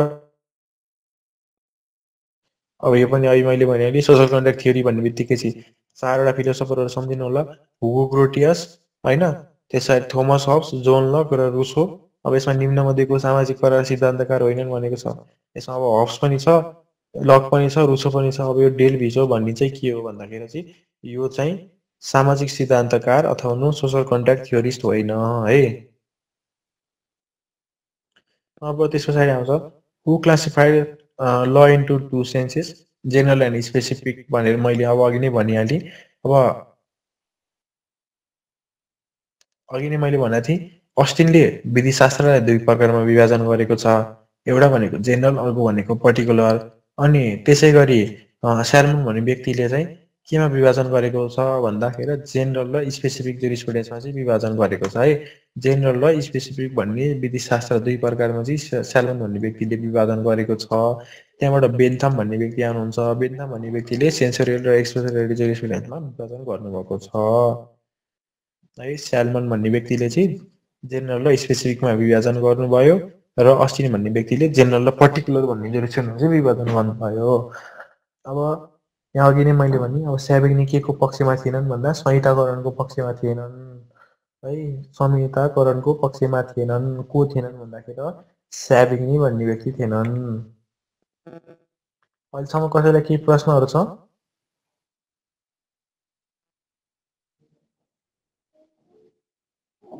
ल अब म 21 नम्बरमा गएँ। 21 नम्बरमा which school of law claims that the law without justice is empty and not law in true sense है कुन कानुन विद्यालयले न्याय बिना कानुन शून्य हुन्छ र साँचो अर्थमा कानुन होइन भनी दाबी गरे अब यसको वान एन्ड ओन्ली एन्सर भनेको चाहिँ नेचुरलिस्ट प्राकृतिक सम्प्रदाय अब प्राकृतिक सम्प्रदाय नै किन भन्नुहुन्छ भने प्राकृतिक सम्प्रदायले के को बारेमा कुरा गर्छ भन्दाखेरि भगवानबाट कानुन आउँछ भन्छ त्यस पछाडि जुन हाम्रो रोमन र ग्रिकका फिलोसफरहरू छन् उहाँहरूले के भन्नुहुन्छ भन्दाखेरि न्याय बिना अथवा भनौँ जस्टिस बिना चाहिँ त्यो के हो कानुन कानुन हुँदैन त्यसमा पनि अब मुख्यतः सिसेरो भन्ने व्यक्तिले के भन्नुहुन्छ भन्दाखेरि चाहिँ एन अनजस्ट ल इज नट ल होइन भनेको चाहिँ समान कानुन छैन भने त्यो कानुन कानुन हुँदैन भनेर सिसेरो भन्ने व्यक्तिले भन्नुहुन्छ अनि अब यसमा थप क्ल्यारिफिकेसन दिँदै गर्दाखेरि चाहिँ तपाईँलाई जस्तै अर्को रियलिस्ट स्कुल भन्ने छ रियलिस्ट स्कुलले के भन्छ भन्दाखेरि चाहिँ कानुन भन्ने कुरा चाहिँ न्यायाधीशले जे भन्यो अथवा जे घोषणा गर्यो त्यो नै कानुन हो भन्नुहुन्छ होइन रियलिस्ट स्कुलले यथार्थवादी सम्प्रदायले चाहिँ त्यो कुरा गर्छ न्यायाधीशले जे भन्यो त्यो कानुन हो अथवा जे घोषणा गर्यो त्यो कानुन हो भन्छ अब यसमा पनि अब के हो अब त्यो न्यायाधीशले जे भन्यो अथवा जे घोषणा गर्यो अब त्यो कुरा नै न्याय हो होइन त्यो नै चाहिँ जस्टिस हो उसले जस्टिस दिने मात्रै कुरा गर्छ भनेपछि यो रियलिस्ट यथार्थवादी सम्प्रदायले भन्दैन त्यही भएर यो पनि एन्सर होइन अब पोजिटिभ स्कुल आउँछ पोजिटिभ स्कुल भन्ने बित्तिकै चाहिँ कस्तो स्कुल हो भन्दा law is the command of sovereign back by the thread of sanction भनेको यसमा चाहिँ अब सोभरेन भन्ने व्यक्तिले चाहिँ जे कानुन बनाए जे भन्यो त्यो नै कानुन हो र कुनै पनि व्यक्तिले चाहिँ त्यो राम्रो होस् नराम्रो होस् त्यो पालना गर्नुपर्छ र व्याख्या विश्लेषण गर्न क्रिटिसाइज गर्न चाहिँ पाउँदैन आलोचना गर्न पाउँदैन भनेर यो पोजिटिभ स्कुलले भन्छ अब यसले पनि जस्टिसको कुरा गरेन त्यहाँबाट सोसियोलोजिकल स्कुल आउँछ सोसियोलोजिकल स्कुलले के भन्छ भन्दाखेरि कानुन चाहिँ त्यो भेट्ने होइन तर समाजको आवश्यकता अनुसार चाहिँ कानुन बन्छ भनेर चाहिँ सोसियोलोजिकल स्कुलले भन्छ र कानुन चाहिँ सामाजिक आवश्यकता अनुसार बन्दै जान्छ र सामाजिक आवश्यकता अनुसार चाहिँ अब केही कानुनहरू खारेज गर्नुभयो भने त्यो खारेज गर्दै अगाडि बढ्छ र केही नयाँ कानुन बनाउनु पऱ्यो भने नयाँ कानुन बनाउन जान्छ भन्छ भनेको सोसियोलोजिकल स्कुल अथवा भनौँ सामाजिक समाजशास्त्रीय सम्प्रदायले पनि त्यो चाहिँ मिट गरेन भनेको अब यसको एन्सर के रहेछ कुन कानुन विद्यालयले न्याय बिना कानुन शून्य हुन्छ र साँचो अर्थमा कानुन होइन भनी दाबी गर्छ भनेर प्रश्न आयो भने प्राकृतिक विद्यालय अथवा प्राकृतिक सम्प्रदाय हो यो नबिर्सिनु होला अब आउँछ Eugen Ehrlich has contributed to the development of Eugen हिटले कुन जुरिस्प्रुडेन्सको विकासमा योगदान दिएका थिए भनेर भनेको छ अब इगन हिटले भन्ने चाहिँ यो सोसियोलोजिकल स्कुल है समाजशास्त्रीय विधिशास्त्र है अथवा सम्प्रदायका चाहिँ के हुन् भन्दाखेरि पिता हुन् अघि दार्शनिक हुन् त्यसका दार्शनिक हुन् इगन हिटले चाहिँ केका पनि पिता हुन् भन्दाखेरि के अरे सोसियोलोजी अफ ल है सोसियोलोजी अफ लका पिता इगन हिटले भन्ने व्यक्ति हुन् इगन हिटले भन्ने व्यक्तिले लिभिङ लको कुरा पनि गर्छन् जीवित लको पनि कानुन कुरा गर्छन् त्यो पनि नबिर्सिनु होला उनी केका फिलोसफर रहेछन् भन्दाखेरि चाहिँ समाजशास्त्रीय सम्प्रदाय अथवा जुरिस्प्रुडेन्सका दार्शनिक रहेछन् अब आउँछ law is a instrument of utilitarian reform as stated by कानुन उपयोगितावादको सुधारको उपकरण हो भनी कसले भनेका छन् भनेको छ अब यसमा तपाईँलाई म एउटा फिलोसफरको भन्छु एउटा बेन्थम भन्ने फिलोसफर छन् उनी चाहिँ विश्लेषणात्मक सम्प्रदायका दार्शनिक हुन् र उनको तपाईँले बिर्सिनै नहुने कुराहरू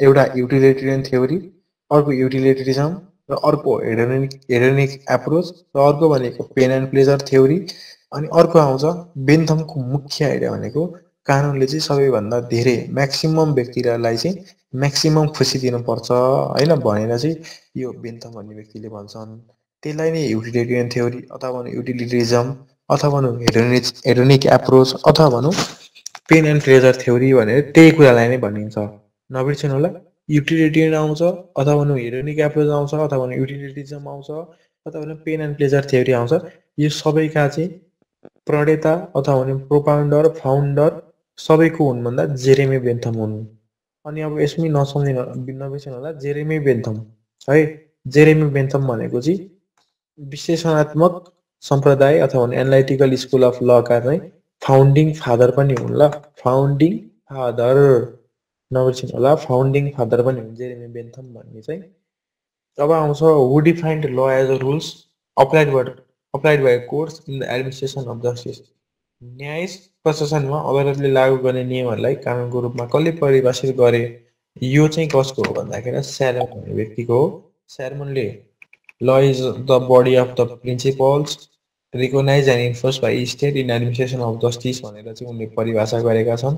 भन्नुको अर्थ चाहिँ कानुन भनेको चाहिँ यस्तो कुरा हो जुन चाहिँ राज्यले चाहिँ रिकगनाइज गरेको हुन्छ, पहिचान गरेको हुन्छ र कार्यान्वयन गरेको हुन्छ। त्यो के को लागि भनेर भन्दाखेरि चाहिँ त्यो न्याय सम्पादनको लागि चाहिँ यो उसले चाहिँ यता यो राज्यले चाहिँ कार्यान्वयन गरेको हुन्छ भनेर चाहिँ यो स्याल्मन भन्ने व्यक्तिले भन्छन्। र अर्को प्रश्नमा चाहिँ हु प्रोपोगेटेड थ्योरी अफ द डाइलेक्ट्रिकल मटेरियलिजम आइडियलिजम। अब द्वन्द्वात्मक आदर्शवादको सिद्धान्त कसले प्रतिपादित गरे? यो त अब कार्ल मार्क्स भन्ने भइहाल्यो, तपाईँ सबैलाई थाहा होला। कार्ल मार्क्स भन्ने व्यक्तिले चाहिँ त्यो प्रतिपादित गरे। Karl Marx. र अर्को आउँछ founder of the science of sociology है। साइन्स अफ सोसियोलोजी भन्ने बित्तिकै अगस्ट कम्टे भन्ने व्यक्तिलाई नबिर्सनु होला। अगस्ट कम्टे भन्ने व्यक्तिले चाहिँ पहिलोचोटि यो सोसियोलोजी भन्ने शब्दको प्रयोग पनि गरे हैन। र उनले पहिलोचोटि यो लिगल पोजिटिभिजम है, लिगल पोजिटिभिजम भन्ने शब्दको पनि उनले पहिलोचोटि प्रयोग गरे। र स्याल्मन observe that as the science of law there may be three kinds of jurisprudence: expository, legal history and the science of legislation.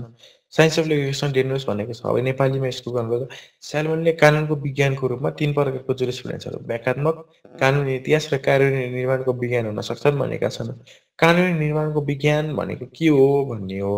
अब यहाँ यो अस्ति पनि हामीले एक्चुअली छलफल गर्दाखेरि यहाँनिर चाहिँ यो फिचर हुनु पनि यहाँ फ्युचर भएछ है, फिचर हो है। यो फिचर अफ लिगल सिस्टम चाहिँ डिनोट गर्छ कानुन निर्माण विज्ञान भनेर भनेको। अब कानुन कसरी विकास हुन्छ भनेको कुरा त त्यो लिगल सिस्टमको चाहिँ के हो भन्दाखेरि त्यसको विशेषता हो नि त। जस्तै नेपालमा कानुन कसरी विकास हुन्छ भने प्रतिनिधि सभामा चाहिँ अब कसैले अब त्यो विधेयक पेश गर्छन्, त्यसमाथि छलफल हुन्छ।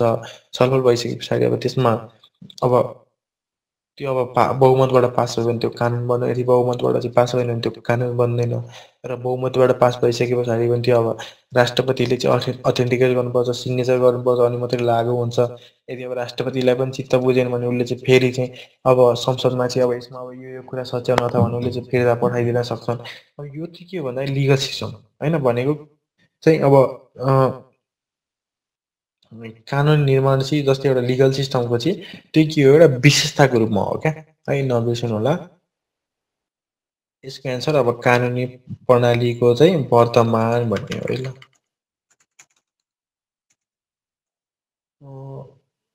फिचर है, कानुनी प्रणालीको फिचर विशेषता भन्ने हो त्यसको अर्थ। 28 नम्बर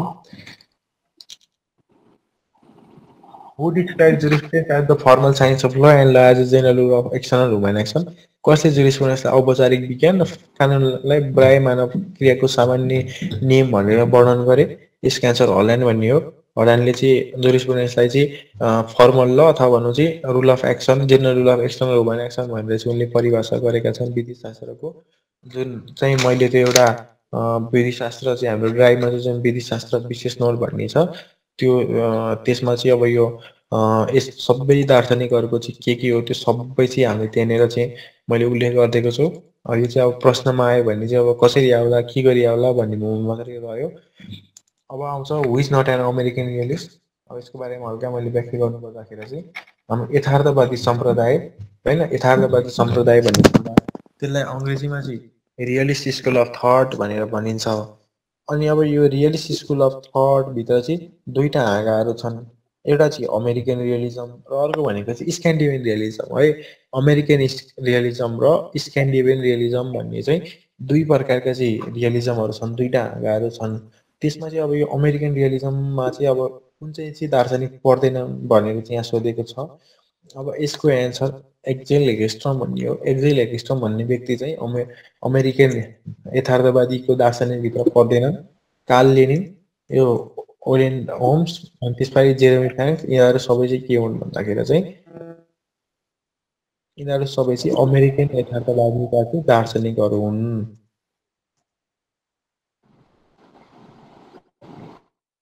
तपाईँको केही प्रश्न छ भने मात्रै माइक खोलिदिनु होला, नभए बन्द गरिदिनु होला है। अब त्यस पछाडि आउँछ होप्सले वितरणीय कानुन र दण्डात्मक कानुन अथवा डिस्ट्रिब्युटिभ ल र पेनल ललाई चाहिँ केबाट चाहिँ डिफ्रेन्सिएट गरे भनेर सोधेको छ। यसको एन्सर चाहिँ अब नेचुरल ल हो।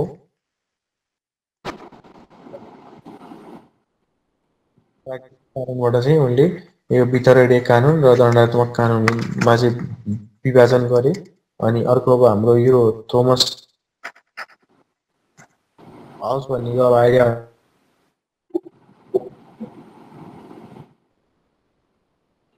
इन्डिपेन्डेन्ट, इन्डिभिजुअल र इन्सेपरेटेबल भनेको यो चाहिँ अविभाज्य होइन, यसलाई चाहिँ कसैले पनि टुक्राउन नसक्ने, यसलाई सबैले पालना गर्नुपर्छ भन्ने चाहिँ यो होप्सको चाहिँ आइडिया हो। अनि आउँछ which school of law does not prefer to study the law by thinking about the history of the justice है, कुन विद्यालय कानुन विद्यालयले न्यायको मुद्दाहरूको बारेमा सोचेर कानुन अध्ययन गर्न रुचाउँदैन भनेर भनेको छ।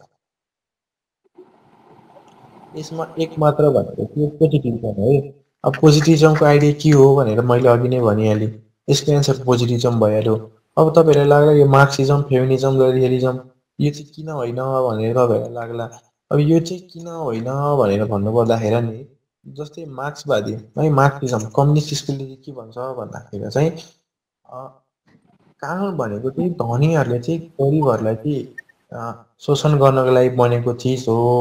र जब चाहिँ अब यो कम्युनिजम भन्ने चाहिँ समाजमा आउँछ, त्यो कम्युनिजम आइसके पछाडि चाहिँ समाजबाट राज्य र कानुन भन्ने दुईटै अवधारणाहरू हराउँदै जान्छन्। र त्यो हराउँदै गइसके पछाडि धनी र गरिब वर्ग भन्ने चाहिँ हुँदैन, दुईटै बिच समानता कायम हुन्छ। र समानता कायम हुनु भनेको त्यो के हो भन्दाखेरि चाहिँ त्यो जस्टिस, न्याय हो होइन। अनि अब आउँछ नारीवाद, फेमिनिजम। फेमिनिजम भन्ने कुरा चाहिँ अब किन आयो भन्दाखेरि चाहिँ यो चाहिँ महिलाहरूलाई चाहिँ कानुनी शिक्षाको हक दिलाउनको लागि है, महिलाहरूलाई कानुनी शिक्षाको हक दिलाउनको लागि चाहिँ यो नारीवाद भन्ने आएको थियो। भनेको यहाँ पनि नारीहरूलाई चाहिँ जुन समाजले चाहिँ कानुनी शिक्षा चाहिँ दिनको लागि अथवा भनौँ अध्ययन गर्नको लागि वञ्चित गरेको थियो, त्यो हक दिलाउनको लागि नारीवादको कुरा आयो। अब नारीवादले महिला पुरुष बराबरी हुनुपर्छ भन्ने कुरा गर्छ। अब यो पनि एउटा जस्टिसकै पार्ट भइहाल्यो। उनीहरू पनि अब नारीको न्यायको लागि नै आवाज उठाएको थिए, नारीवाद पनि होइन। त्यसपछि आउँछ रियलिजम। अब रियलिजम भन्ने बित्तिकै चाहिँ अब न्यायाधीशले होइन जे घोषणा गरे, जे भने त्यो नै कानुन हो भन्छ। अब यिनीहरूले अदालतको बारेमा कुरा गर्छन्, नजिरको बारेमा कुरा गर्छन्। अदालतको काम भनेको के हो भन्दाखेरि न्याय दिने कुरा हो। अदालतलाई जे मनस्थित लाग्यो त्यो नै उसले निर्णय गर्छ, त्यो के गर्नको लागि, न्याय सम्पादनको लागि। अब यो रियलिजम पनि, अब रियलिजमले पनि अब न्यायको बारेमा सोच्ने रहेछ भनेको यो पोजिटिभिजमले मात्रै चाहिँ के गर्दैन भन्दाखेरि चाहिँ न्यायको बारेमा चाहिँ कुरा गर्दैन। अब आउँछ डाइलेक्टिक मटेरियलिजम होइन, द्वन्द्वात्मक भौतिकवाद। यो त अब कार्ल मार्क्सको आइडिया भइहाल्यो।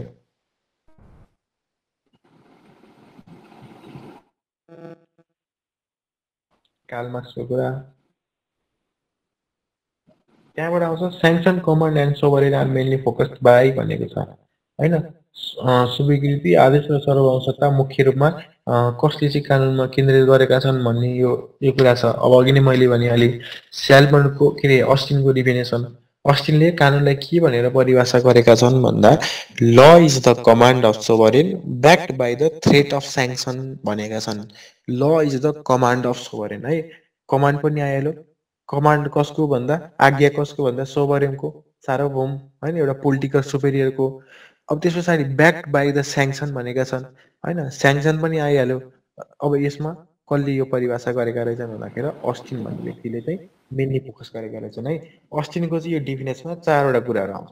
एउटा भनेको सोभरेन भइहाल्यो, अर्को भनेको कमान्ड, अर्को भनेको स्याङ्सन, र अर्को एउटा के छ भन्दा ड्युटी, कर्तव्य होइन।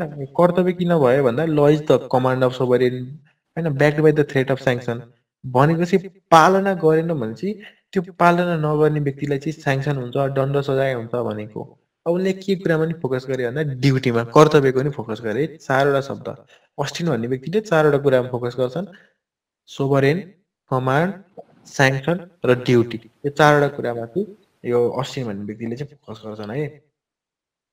अब त्यस पछाडि 34 नम्बरमा जाउँ। कसले कानुनलाई प्राथमिक र द्वितीयक नियमहरूको एकता भनेर परिभाषित गरे भनेर भनेको छ। प्राइमेरी राइट्स रुल्स र सेकेन्डरी रुल्स।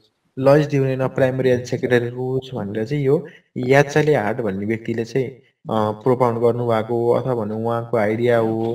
अनि उहाँले के भन्नुहुन्छ भन्दाखेरि प्राइमेरी राइट्स होइन प्राथमिक नियमहरू भनेको चाहिँ के हो रे भन्दाखेरि चाहिँ यो चाहिँ युनियन अफ राइट्स हो अरे क्या। प्राइमेरी राइट्स भनेको चाहिँ युनियन अफ राइट्स हो अरे होइन भनेको अधिकारहरूको चाहिँ एउटा चाहिँ अब युनियन हो होइन एकता हो त्यो चाहिँ प्राइमेरी राइट हो भन्नुहुन्छ। अनि सेकेन्डरी राइटभित्र चाहिँ चारवटा कुराहरू पर्छ भनेर चाहिँ भन्नुहुन्छ है। एउटा भनेको रुल अफ एडजुडिकेसन होइन अर्को भनेको रुल अफ रिकगनाइजेसन अर्को भनेको चाहिँ रुल अफ चेन्ज अनि अर्को भनेको चाहिँ रुल अफ स्याङ्सन इम्पोजिङ रुल्स भन्नुहुन्छ है। चार प्रकारको कानुन। अब रुल अफ एडजुडिकेसन भन्ने बित्तिकै के भयो भन्दाखेरि चाहिँ कानुनको कार्यान्वयनको कुरा है।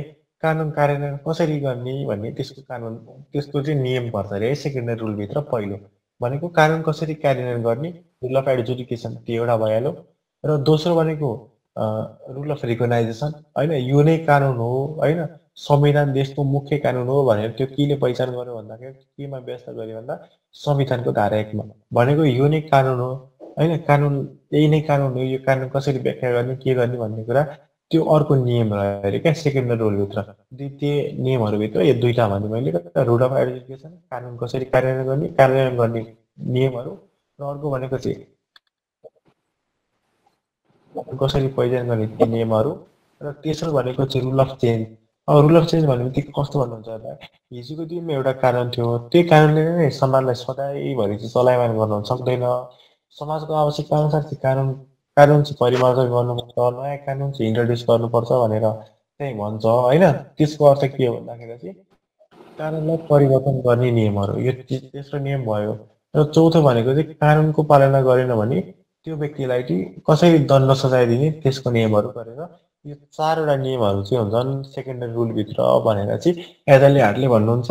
मुख्यतः याचाले हार्टले दुई प्रकारको चाहिँ नियमहरू हुन्छन् भनेर व्याख्या गर्नुभयो प्राइमेरी रुल र सेकेन्डरी रुल। प्राइमेरी रुल भनेको चाहिँ राइटहरू अधिकारहरूको चाहिँ त्यो युनियन हो अरे र सेकेन्डरी रुलभित्र चारवटा कुरा परे rule of adjudication rule of recognization rule of change र स्याङ्सन इम्पोजिङ रुल गरेर चारवटा चाहिँ रुलहरू कानुन नियमहरू परे है। अनि अब यो कन्सेप्ट अफ एब्सोल्युट सोभरेन पूर्ण सार्वभौम सत्ताको अवधारणा कसले ल्यायो भन्ने छ। अब यो चाहिँ कसले ल्यायो भन्दा थोमस हब्स भन्ने व्यक्तिले लिएर है।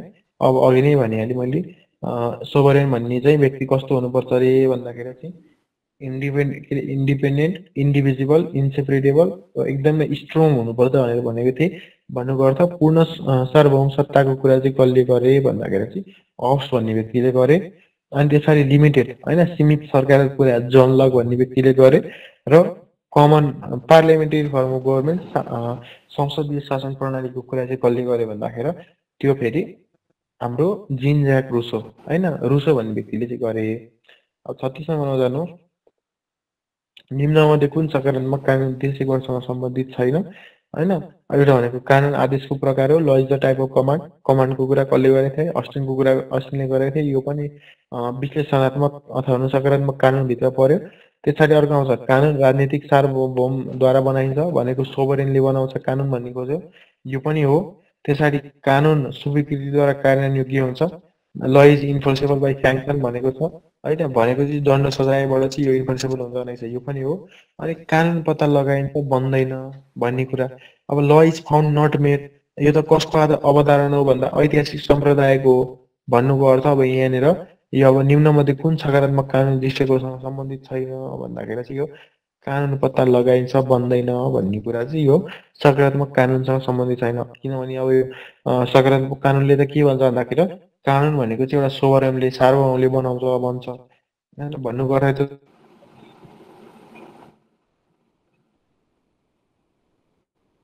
भेटिन्छ भन्नु भनेको होइन नि त। अब इन्टरप्रेटिभ जुरिस्प्रुडेन्स कसको रोनाल्ड डर्किङको हो। रोनाल्ड डर्किङ भन्नेले इन्टरप्रेटिभ जुरिस्प्रुडेन्स पछि सुरुवात गरे उनले प्रतिपादन गरे है व्याख्यात्मक न्यायशास्त्र।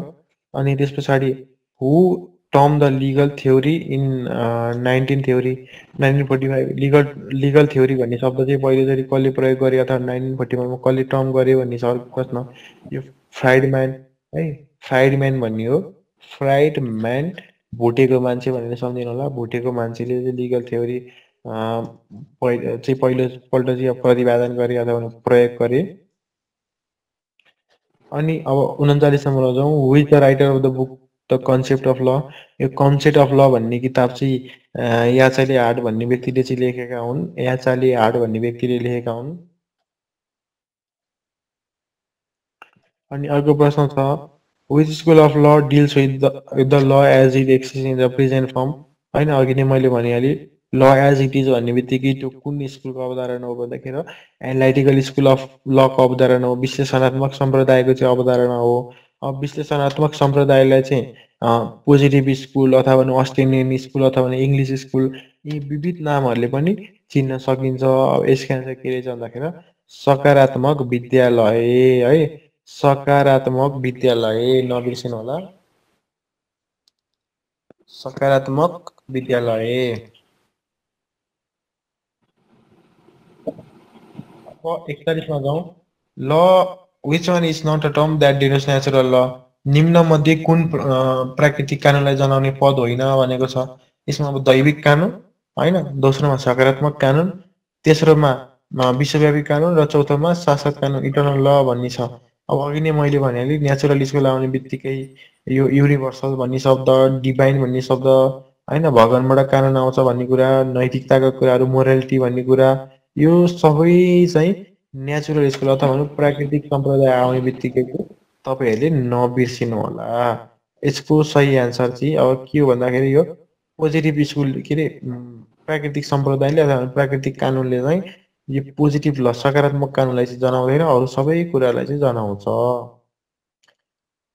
Justice virtue morality universal god हैन डिभाइन रिजन अर्डर डेस्टिनी यी शब्द आउने बित्तिकै चाहिँ त्यो प्राकृतिक सम्प्रदाय भित्र हो भनेर चाहिँ नबिर्सिनु होला है reason order destiny universal god हैन अनि त्यसै इटर्नल मोरालिटी इथिक्स यो कुरा आउने बित्तिकै प्राकृतिक सम्प्रदाय अब फाउन्डर सकारात्मकताको संस्थापक रूपमा कसलाई मानिन्छ भनेर अब अघि नै मैले भनिहालेँ जेरेमी बेन्थम भन्ने चाहिँ फाउन्डिङ फादर हुन् हैन अथवा फाउन्डर हुन् त्यसपछि अस्टिन भन्ने चाहिँ यो सकारात्मकताका पिता हुन् है पोजिटिभिजमका पिता हुन् यसका आन्सर के रहेछ भन्दाखेरि Jeremy Bentham is the founding father of analytical school of law अथवा भनौँ सकारात्मकताका प्रस्तावक अथवा भनौँ चाहिँ संस्थापक हुन् है जेरेमी बेन्थम भन्ने व्यक्ति अनि 43 मा जाउँ अब founder of the analytical school of ल एनालाइटिकल स्कुलको पनि मैले भर्खर भनिहालेँ बेन्थम हो पोजिटिभिजम अथवा एनालाइटिकल स्कुलका फाउन्डिङ फादर चाहिँ को हुन् भन्दा बेन्थम हुन् है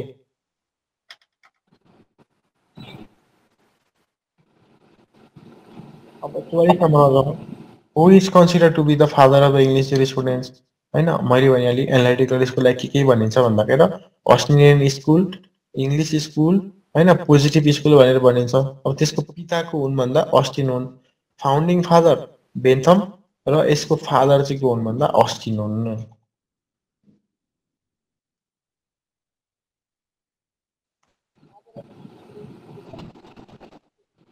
अब 45 नम्बरमा जाउँ positivism has come to be associated with भनेको छ हैन अब सकारात्मकता कुन अनुसन्धान विधिसँग सम्बन्धित छ भनेको छ एउटा अनुभवजन्य अनुसन्धान विधि अर्को भनेको ऐतिहासिक अनुसन्धान विधि अर्को भनेको तुलनात्मक अनुसन्धान विधि अर्को भनेको सिद्धान्तमा आधारित अनुसन्धान विधि अब यसको आन्सर भनेको चाहिँ अब अनुभवजन्य अनुसन्धान विधि हो सकारात्मकता हैन ल चाहिँ अब एज इट इजको कुरा गर्छ त्यो भनेको अब अनुभवजन्य हैन कसैको अनुभवबाट चाहिँ अब त्यो कानुन बन्छ सोभरेनले पनि अब यतिकै त भन्ने होला म त भन्दैन त्यसले पनि अब आफ्नो अनुभव अनुसार चाहिँ यो नै कानुन हो भनेर चाहिँ उसले भन्छ अनि त्यसरी उसले भनेका कुराहरू चाहिँ जस्तो सुकै भए पनि त्यो कानुन हो त्यसलाई पालना गर्नुपर्छ भन्छ पोजिटिभिजमले इम्पेरिकल मेथड त्यहाँबाट आउँछ 46 मा who is the propounder of the pure theory of law pure theory अथवा ग्राउन्ड नम थ्योरी यो सबैको प्रस्तावक को हुन् भन्दाखेरि ह्यान्स केल्सन हुन् हैन प्रतिपादक ह्यान्स केल्सन भन्ने व्यक्ति हुन्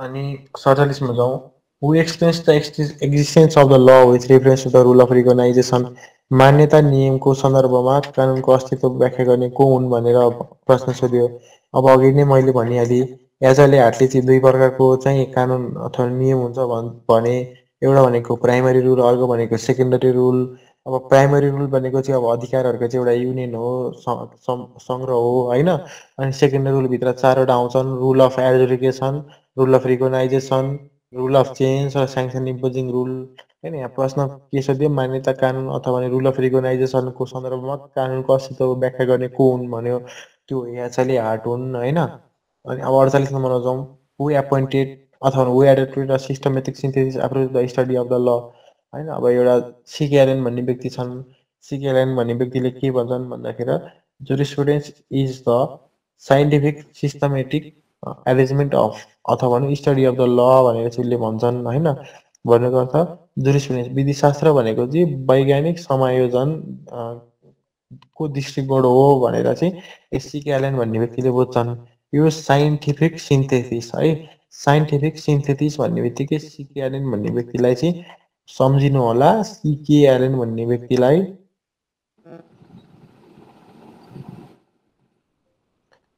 अब जाउँ हाम्रो 49 मा who trace the evolution of law from the volksgeist namely people spirit होइन यसको एन्सर के स्याबिग्नी भन्ने हो स्याबिग्नीले चाहिँ कानुन भन्ने कुरा चाहिँ समाजमा भेटिँदैन होइन त्यो चाहिँ केमा के अरे भन्दैन त्यो चाहिँ समाजमा भेटिन्छ केमा भेटिन्छ भन्दाखेरि चाहिँ मान्छेहरूको रीतिरिवाज परम्परा प्रथा आस्था यी कुराहरूमा भेटिन्छ भन्छन् अनि उनले चाहिँ एउटा कन्सेप्ट दिन्छन् भोल्जिसको कन्सेप्ट दिन्छन् अब यसको अर्थ चाहिँ के हो भन्दाखेरि चाहिँ जनताहरूको चाहिँ इच्छा आकाङ्क्षा आस्था होइन जनताहरूको चाहिँ आत्मा भन्ने हो होइन यो अब कसले प्रतिपादित गरे भन्दाखेरि चाहिँ स्याबिग्नी भन्ने व्यक्तिले चाहिँ प्रतिपादित गरे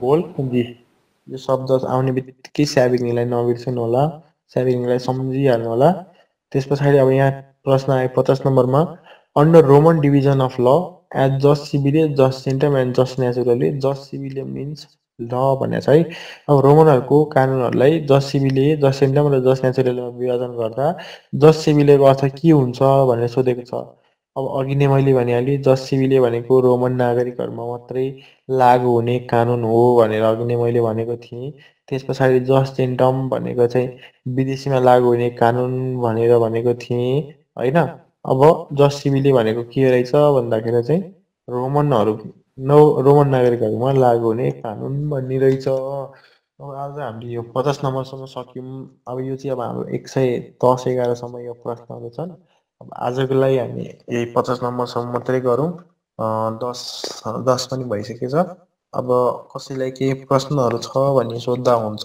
त्यो हामी डिल गर्छौँ अनि नभए अब हामी हाम्रो क्लास चाहिँ के गर्छौँ भन्दाखेरि चाहिँ सक्छौँ आजको लागि